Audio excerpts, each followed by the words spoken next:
아멘. 오늘 본문에 보면요, 특별히 7장에 이제 욥은 또 하나님을 향하여서 깊은 탄식의 이 기도를 드리고 있는 것을 볼 수 있습니다. 욥은 이제 수개월 동안 까닭 없는, 이유 없는 이 신비한 고난 앞에 서게 되어지고요, 희망이 없는 그런 인생의 나날들을 보내고 있고, 또 자기 자신의 생명이 바람같이 허무한 생명임을 고백하며, 또 그러는 중에도 하나님 나를 기억해 주시옵소서라고 이렇게 간절히 또 기도하며 나아가는데요, 오늘 11절엔 드디어 이 욥이 폭발하게 되어집니다. 자신의 어떤 고난과 이 하나님 앞에서의 연단 훈련 앞에서 더 이상 견딜 수 없음을 이제 고백하게 되어지는데요, 11절 보면 내가 내 입을 금하지 아니하고 내 영혼의 아픔 때문에 이제 말하겠습니다. 내 마음의 괴로움 때문에 하나님 불평하겠습니다 라고 이제 그 마음의 깊은 곳에 그 심연의 그런 마음의 상태들을 그대로 고백하고 있는 것입니다. 여러분, 우리가 고난을 당하다 보면 또 참기도 하고요, 또 기다리기도 하고, 왜 우리가 노력을 하지 않습니까? 수단과 방법을 다 가려서 끊임없는 하나님의 침묵 앞에 나도 한번 기다려보고, 또 감정도 좀 한번 추스려보고, 내 자신의 과거도 한번 돌아보고, 하나님을 또 깊이 생각하면서 하나님 말씀 붙들고 또 찬송하며 예배하면서 하나님 뭐라 말씀하시는지, 하나님 어떻게 일하시는지, 어떻게 역사하시는지 하나님 앞에서 그런 시간들을 보내려고 노력하고 그렇게 하게 되어집니다. 그런데 인간인지라 이 길어지는 하나님의 침묵, 이것이 정말 너무나 속상하고 서운하고, 내가 무슨 죄가 있어, 나도 열심히 한다고 하고 참 하나님 앞에 이렇게 살아가고 있는데 하나님 이게 무슨 까닭입니까? 그러다가는 이제 결국 자기 자신의 어떤 신앙의 민낯이 드러나게 돼요. 이 참 안타까운 것 같아요. 그 순간, 그 찰나, 그 기간, 그 시간들을 우리가 정말 더 하나님 앞에 이렇게 믿음으로 살아야 함에도 불구하고 우리의 그런 신앙의 민낯들이 드러나게 된다라고 하는 거죠. 오늘 12절에 내가 바다입니까? 바다 괴물입니까? 이 바다 혹은 바다 괴물, 이거는 혼돈의 세력을 상징하는 이 어떤 상징적인 그런 괴물들의 모습인데요, 주께서 어찌하여 나를 지키시나이까? 하나님 왜 나를 이렇게 괴물 취급하고 괴물을 이렇게 지키시고 감시하는 것처럼 하나님께 왜 숨도 못 쉬도록 이렇게 하나님 인도하십니까? 라고 말하는 거죠. 12절에 보면, 그래서 이제 욥은 이렇게 말해요. 내가 이제 좀 잠자리에 들어서 내가 좀 위로를 받고 내 침상에 누워서 좀 한번 근심을 풀어보리라, 이렇게 생각을 하죠. 여러분, 우리가 아무리 힘들고 고통이 되더라도 그래도 왜 잠자는 시간, 그렇죠? 좀 다리를 뻗고 등을 붙이고 좀 누워있는 시간, 그 시간은 정말 좀 모든 걸 잊어버리고 그런 안식과 또 평안과 그런 시간으로 좀 이렇게 보내려고 하죠. 근데 그 시간마저도, 그 순간마저도 고통이 되는 거예요. 그 시간마저도 너무 힘들다라고 말하는 거예요. 어떻게 해요? 14절에 보면 주님께서 꿈으로 나를 놀라게 하시고 환상으로 나를 조렵게 하시나이다. 누워있는 그 시간, 잠자는 그 시간, 그 침상에서도 하나님 그냥 좀 내버려 두시면 좋겠는데 너무 간섭하신다는 게 너무 나에게 이렇게 지키시고 감시하시고 참 너무 죽겠습니다, 이렇게 말하는 거예요. 그래서 15절에 이렇게 말해요. 이러므로 내 마음이 뼈를 깎는 고통을 겪느니 차라리 숨이 막히는 것과 죽는 것을 택하리이다.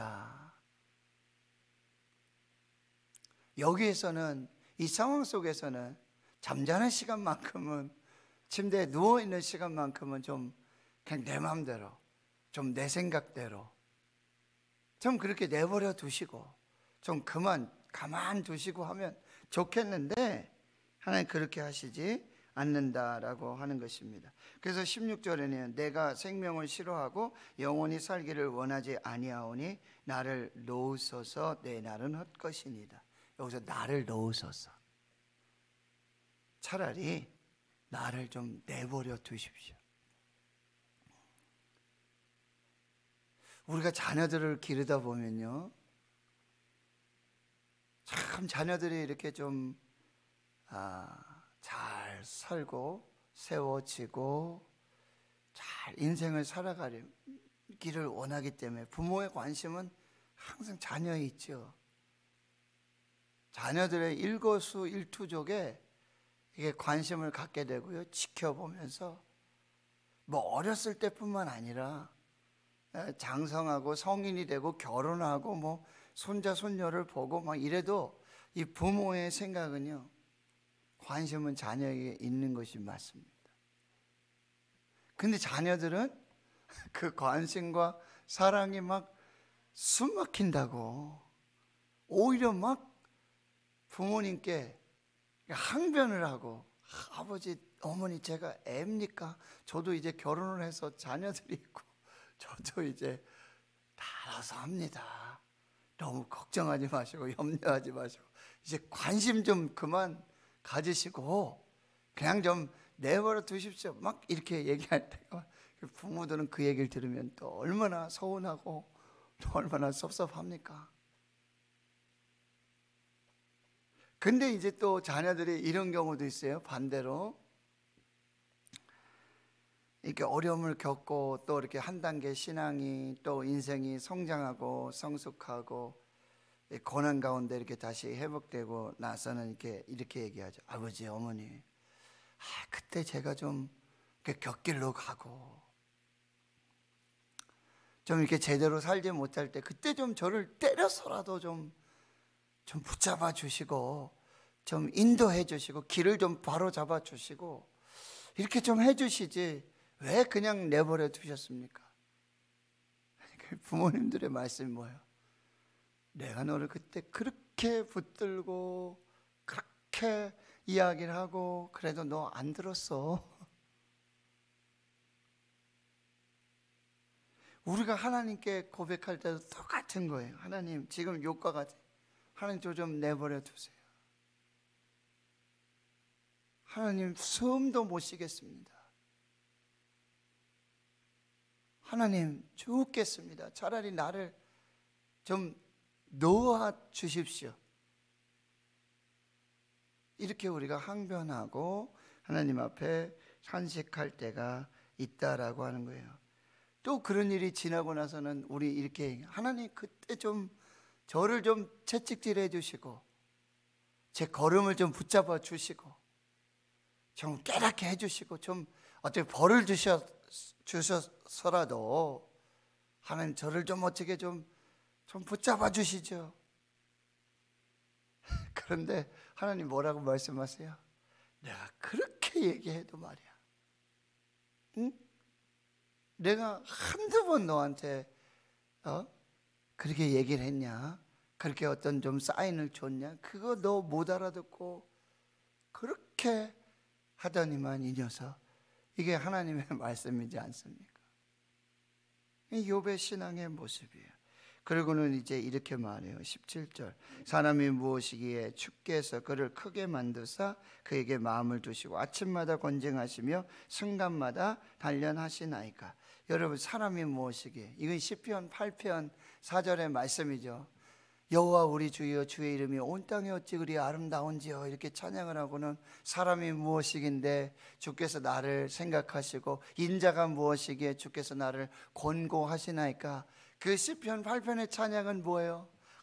나같이 이렇게 흙과 같은 아무것도 아닌 이런 인생, 이런 사람 하나님께서 이렇게 순간마다 가르쳐 주시고 인도해 주시고 함께 해 주시고 말씀해 주시고 보살펴 주시고, 참 감당할 수가 없습니다. 하나님의 은혜를 찬양합니다. 내가 무엇이기에, 내 인생이 무엇이기에 하나님 이렇게 나를 살펴주시고 나를 인도해 주십니까? 이 감사의 찬양이잖아요. 그런데 욥은 지금 이 감사의 시편, 이 찬양의 시편을 가져다가 하나님 이제 좀 그만 간섭하시고 이제 좀 신경 좀 꺼주십시오 라고 오히려 이야기하는 거예요. 19절에 이렇게 말해요. 내게서 눈을 돌이키지 아니하시며. 이게 여러분, 눈동자와 같이 지켜주신 하나님, 우리 뭐예요? 감사하잖아요. 한순간도 우리에게 눈을 떼지 아니하시고 우리를 바라보시고 우리의 일거수일투족을 살펴주시고, 이게 감사의 조건인데, 감사의 제목인데, 오히려 좀 욥은 내게서 눈을 돌이켜 주십시오. 참 그렇게 나를 바라보시고 나를 그렇게 살피시니까 이게 감시하고 이렇게 되어지는 거예요. 이게 너무 견딜 수가 없다라는 말이에요. 19절엔 이렇게도 얘기해요. 내가 침을 삼킬 동안도 나를 놓지 아니하시기를 어느 때까지 하시나이까. 침을 삼키는 그 순간도 하나님 나를 그렇게 바라보시고 나를 이렇게 하시니 내가 견딜 수가 없습니다. 이렇게 오히려 항변을 하고 있는 거예요. 그래서 20절에 이렇게 사람을 감찰하시는 이여. 하나님이 나의 감시자가 되어주셔서 숨도 못 쉬고 침도 못 삼키고 하나님 죽겠습니다.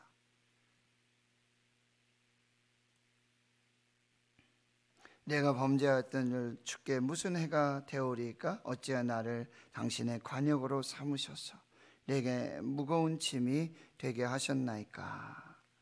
그리고는 21절에 이렇게 말해요.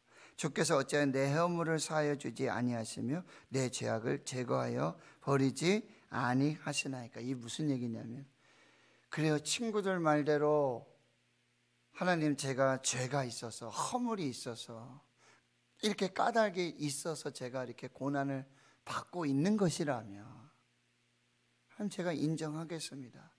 그렇다면 하나님은 이 죄와 허물을 용서해 주셔야 되지 않겠습니까?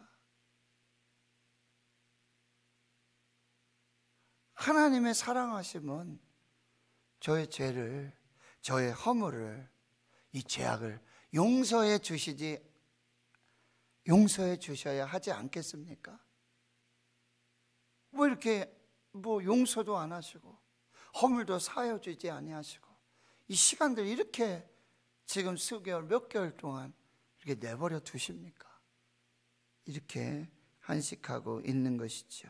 그러니 내가 이제 흙에 누우리니 이제 나는 죽을 것입니다. 이제 나는 죽고 말 것입니다. 죄가 죽고 난 후에 하나님이 그제서 나를 찾으시고 애써 나를 찾으시고 그때 가서 내 죄악을 사하여 주시고 내 허물을 사하여 주신들 저는 죽고 없을 것입니다.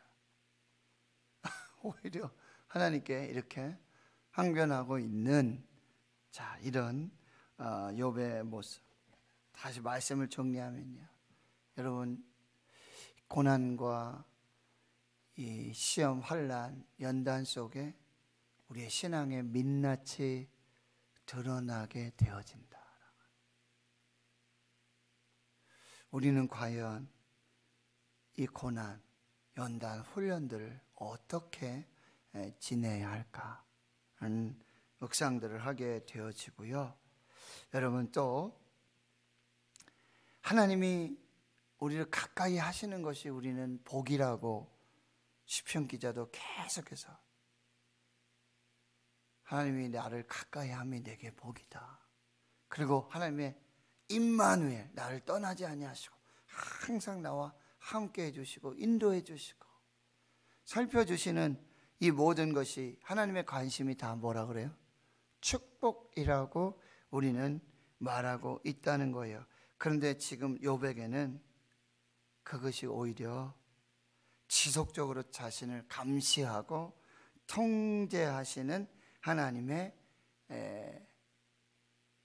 간섭이라고, 그리고 자신은 하나님의 희생양이라고 오히려 이렇게 원망하고 불평하고, 오히려 이제 하나님께 이렇게 말해요. 하나님, 저를 좀 내려놓으십시오. 좀 무관심하십시오. 좀 안 본 듯 해주시면 안 되겠습니까? 이렇게 오히려 하나님 앞에 항변하고 있는 이런 모습들을 보게 된다라고 하는 것이죠. 여러분, 이 모습이 욥의 모습일 뿐만 아니라 저와 우리의 모습이라고 한다는 거예요. 너무너무 깜짝 놀라지 않습니까? 나의 모습을 그대로 보고 있는 것 같아요. 제가 고난당하고 연단을 받고 훈련을 받는 과정 속에서 하나님 앞에 이렇게 투정 부리고 떼를 쓰고, 그 하나님의 보호와 간섭하셔. 제가 박열면서 한번 뭐 이렇게 뭐 좀 못 먹고 이렇게 통제하고 막 이러면 저 잘 되라고 하는 소리잖아요. 그 먹으면 안 되잖아요. 다시 그런 습관으로 가면 안 되잖아요. 그렇게 살면 안 되는 거잖아요. 근데 전 자신도 모르게 막 콜라도 먹고 싶고 통닭도 먹고 싶고 막 피자 먹고 싶고 막 그러잖아요.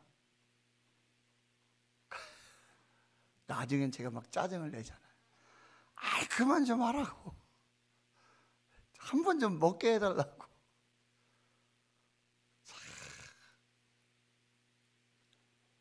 사랑하는 성도 여러분, 이제 우리 다시 한번 하나님 앞에 정말 하나님의 뜻을 이루고 하나님의 영광을 보고 하나님의 은혜의 삶을 사는 방법은 무엇인가? 기다리는 것입니다.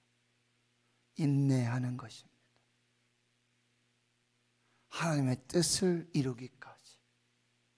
내 뜻대로 안 되어도 하나님의 뜻을 끝까지 신뢰하고 믿음으로 하나님 앞에 서는 것입니다. 그래서 오늘 말씀의 결론은요, 여러분, 지난 주일에 드렸던 말씀입니다. 시편 우리 130편을 한번 읽어보도록 하겠습니다. 여러분, 시편 130편.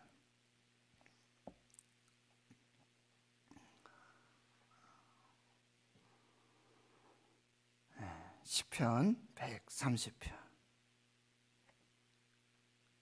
자, 1절부터 우리 한번 같이 읽겠습니다. 시작. 여호와여, 내가 깊은 곳에서 주께 부르짖었나이다. 주여, 내 소리를 들으시며 나의 부르짖는 소리에 귀를 기울이소서. 자, 보세요. 내가 깊은 곳에서. 이때는 뭐 하는 시간이라 그랬죠? 무슨 자리라 그랬죠? 기도의 자리로 하나님이 우리를 인도해 주시고 초청해 주셨다라고 하는 거예요.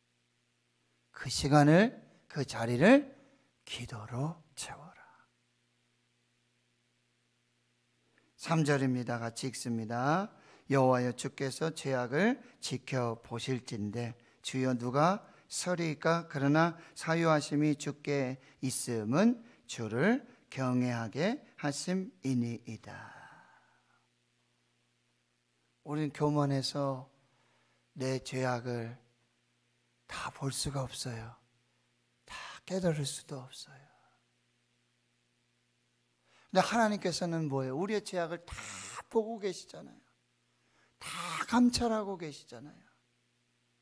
그럼에도 불구하고 하나님의 사유하심, 용서하심, 그 풍성한 인자하심에 사랑하심, 그 풍성한 속량의 은혜가 아니시고는 우리가 하나님 앞에 설 수 없다라는 이 은혜를 다시 경험하는 자리요, 그 경험하는 시간이 되어진다라고 하는 것입니다. 7절 하반절에 이렇게 말씀하잖아요. 여호와께서는 인자하심과 풍성한 속량이 있음이라 그가 이스라엘을 그의 모든 죄악에서 속량하시리로다. 여러분, 하나님이 죄악을 살피시면 하나님 앞에 설 자가 없어요. 하나님이 보시고도 용서하시는 거예요. 알고도 눈 감아 주시는 거예요. 이 하나님의 사랑이고 풍성한 속량의 은혜라고 한다는 거예요. 이제 우리는 5절과 6절입니다. 시작. 나 곧 내 영혼은 여호와를 기다리며 나는 주의 말씀을 바라는도다. 파수꾼이 아침을 기다림보다 내 영혼이 주를 더 기다리나니 참으로 파수꾼이 아침을 기다림보다 더하도다. 7절. 이스라엘아 여호와를 바랄지어다. 자, 이제 우리는 오직 하나님만 바라고 오직 하나님의 말씀에 소망을 두고 파수꾼이 아침을 기다림보다 더 간절한 기다림으로. 사랑하는 성도 여러분, 밤이 깊으면 뭐라고요? 새벽이 가까웁니다. 그리고요, 밤이 왔다는 건, 밤이 깊다는 건 반드시 새벽이 시작된다는 거죠. 새벽이 온다는 것이죠. 이것은 하나님의 만고불변의 진리예요.